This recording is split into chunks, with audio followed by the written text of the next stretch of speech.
मोदी जी के हाथ से ना 2024 चुनाव निकल चुका है।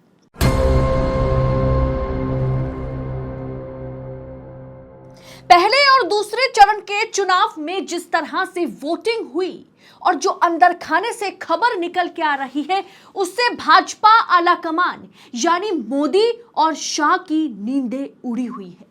पहले और दूसरे चरण में बीजेपी की हार भाजपा नेताओं के चेहरे पर साफ साफ दिख रहा है।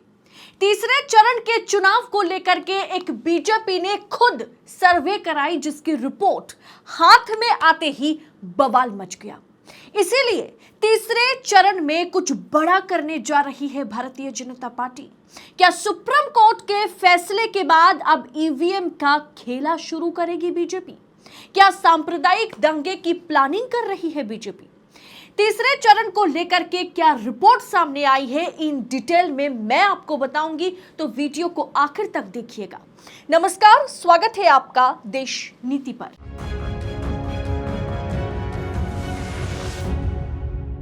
देश नीति, केवल सच्ची और पक्की खबरें। 13 राज्य की 88 सीटों पर मतदान खत्म हुआ, लेकिन जिस भी राज्य में डबल इंजन की सरकार है, जहां भाजपा की पकड़ सबसे ज्यादा है, वहां बुरी तरह से भाजपा अपना वजूद गंवाती हुई दिख रही है।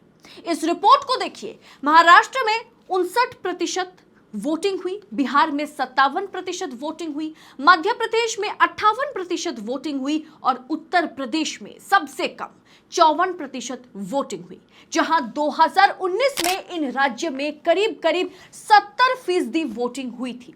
जितना कम वोटिंग होगी भाजपा के लिए उतना नुकसान और उतना ही टेंशन ज्यादा है। इन तमाम राज्य में यानी हिंदी बेल्ट में बीजेपी को, मोदी को 2014, 2019 में सबसे ज्यादा वोट मिली थी, लेकिन अब यहां की जनता जो भाजपा को वोट करती आई है, उन्हें लग रहा है कि 10 साल में बीजेपी ने कुछ नहीं किया, तो बीजेपी को वोट तो नहीं करेंगे, लेकिन बीजेपी के खिलाफ भी वोट करने का मन नहीं है। इसीलिए वो घर से निकल ही नहीं रहे, वोट कर ही नहीं रहे। इन राज्य में तमाम ऐसे सीट से जहां 20 से 25,000 या मैक्स टू मैक्स 50,000 वोटों की बढ़त से 2019 में भाजपा प्रत्याशी जीते थे। अगर वहां वोटिंग नहीं होती है, अगर वोट परसेंटेज, मतदान कम है, तो सीधा नुकसान भाजपा को और फायदा इंडिया गठबंधन या विपक्ष को। ऐसे में जो इंटरनल सर्वे है, उसमें मोदी शाह की नींदें उड़ी हुई है देखकर। मोदी जी को अगर लगता है कि मुसलमानों को घुसपैठियां कहकर या फिर बच्चा ज्यादा पैदा करने वाला कहकर वो हिंदू वोटर्स को लुभाएंगे, तो इस बार वो मेथड पूरी तरह से फेल साबित हो चुका है, क्योंकि महाराष्ट्र, बिहार, उत्तर प्रदेश और मध्य प्रदेश, इन 4 राज्य का नाम याद रखिएगा। ये 4 राज्य भाजपा को बहुत दुख देगा। बीजेपी के इंटरनल रिपोर्ट में महाराष्ट्र की 48 सीटों में से बीजेपी सिंगल डिजिट पर सिमट सकती है। यही रिपोर्ट सामने आई है कि बीजेपी सिंगल डिजिट पर आ जाएगी, यानी मैक्स टू मैक्स 8 या 9 सीटें हासिल कर सकती है महाराष्ट्र में बीजेपी। यानी महाराष्ट्र बीजेपी के लिए बहुत टफ हो चुका है। ऊपर से 13 सीटों पर मतदान हो चुका है, 5 और 8, और तीसरे चरण में 11 सीटों पर चुनाव होगा, जहां बीजेपी को बड़ी जीत दर्ज करनी है। लेकिन इंटरनल रिपोर्ट में बीजेपी इन 11 में से महज 2 सीटों पर ही क्लीन स्वीप करती हुई दिख रही है। बाकी सीटों पर तीसरे चरण में बीजेपी का पेच फंसा हुआ है। इसके अलावा उत्तर प्रदेश की 80 सीटों में से पहले बीजेपी दावा कर रही थी कि हम तो कम से कम 70 सीटें लाएंगे। उसके बाद वो 60 पर पहुंचा, उसके बाद वो 50 पर पहुंचा, और अब जो रिपोर्ट सामने आई है उसके मुताबिक 80 में से आधी सीटें भी बीजेपी के खाते में उत्तर प्रदेश में जाती हुई नहीं दिख रही है। यानी 40 से भी कम सीटों पर उत्तर प्रदेश में भारतीय जनता पार्टी सिमट सकती है।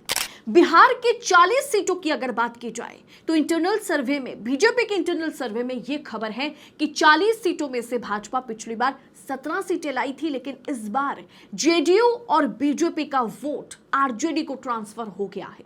17 में से 7 सीटें भी अगर बीजेपी, पिछली बार 17 सीटें जीती थी 19 में, अगर इस बार 7 सीटें भी अगर बीजेपी जीत जाए तो बड़ी बात होगी। और नीतीश कुमार की पार्टी तो कहीं दूर दूर तक जेडीयू नजर नहीं आ रही है। जेडीयू का सारा वोट जो है वो आरजेडी के खाते में, लालू यादव और तेजस्वी यादव की पार्टी आरजेडी के खाते में चला गया है। मध्य प्रदेश भी इस बार भारतीय जनता पार्टी को बड़ा दुख देगा।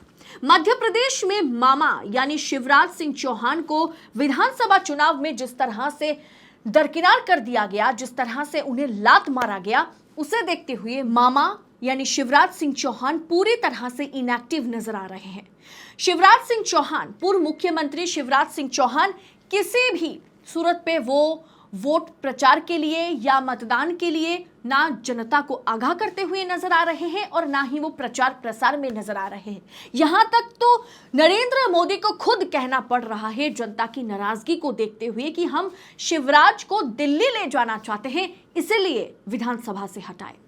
इसीलिए माना जा रहा है कि कहीं ईवीएम को मैनिपुलेट करके जीतने की कोशिश तो नहीं करेगी अब बीजेपी, क्योंकि पहले चरण का मतदान खत्म हो चुका है, दूसरे चरण का भी मतदान खत्म हो चुका है। 102 और 88 यानी 543 में से 200 सीटें तो भारतीय जनता पार्टी के हाथ से निकल चुकी है। ऐसे में जो बाकी सीटें बची हुई है वहां जोर का मुकाबला भारतीय जनता पार्टी कैसे करेगी, वो एक बड़ा सवाल है। क्या सांप्रदायिक दंगा भड़काने की कोशिश होगी? क्या फिर एक बार हिंदू मुसलमान को आपस में लड़वा करके चुनाव जीतने की कोशिश भारतीय जनता पार्टी जो है बाकी 343 सीटों पर करने की कोशिश करेगी? या फिर ईवीएम में कुछ खेल करने की कोशिश होगी? क्योंकि आप दोस्तों याद रखने की जरूरत है कि ईवीएम और वीवीपैट का मामला सुप्रीम कोर्ट में था। ऐसे में 2 चरणों में अगर किसी भी तरीके से मैनिपुलेट या गड़बड़ी की जाती तो अगर वीवीपैट और ईवीएम में क्रॉस चेकिंग या मेल कराने की अगर आदेश सुप्रीम कोर्ट दे देता तो अंत में जाके इन 2 चरणों पर बड़ा सवाल पैदा हो जाता। इसीलिए माना जा रहा है कि ईवीएम में किसी तरह की गड़बड़ी इन 2 चरणों में नहीं हुई, लेकिन तीसरे चरण से यह शुरू हो सकता है, क्योंकि 2 चरणों में जिस तरह से मतदान हुआ है, जिस तरह की रिपोर्ट्स सामने आ रहे हैं, उसे देखते हुए अब ईवीएम का खेल कहीं ना कहीं भारतीय जनता पार्टी शुरू कर सकती है। और ईवीएम वीवीपैट पर भारतीय जनता पार्टी को चुनाव आयोग को क्लीन चिट भी मिल गई है। ऐसे में आप हमें बताइए, आपको क्या लगता है, क्या वाकई 2024 का चुनाव नरेंद्र मोदी के हाथ से निकल गया है? आपको क्या लगता है, क्या तीसरी बार प्रधानमंत्री बनने का सपना मोदी जी का चकनाचूर हो जाएगा? आप अपनी राय कमेंट बॉक्स में जरूर लिखिएगा। बाकी ऐसी तमाम खबरों को, रिपोर्ट्स को पूरी पड़ताल के साथ पाने के लिए, चुनाव से जुड़ी हर एक अपडेट को सबसे पहले पाने के लिए और निष्पक्षता के साथ पाने के लिए देश नीति को सबसे पहले सब्सक्राइब करें। नोटिफिकेशन के लिए घंटी बटन को दबाएं ताकि कोई भी खबर आपसे ना छूटे, कोई भी खबर से आप बेखबर ना रहे। बहुत बहुत शुक्रिया। जय हिंद, जय भारत।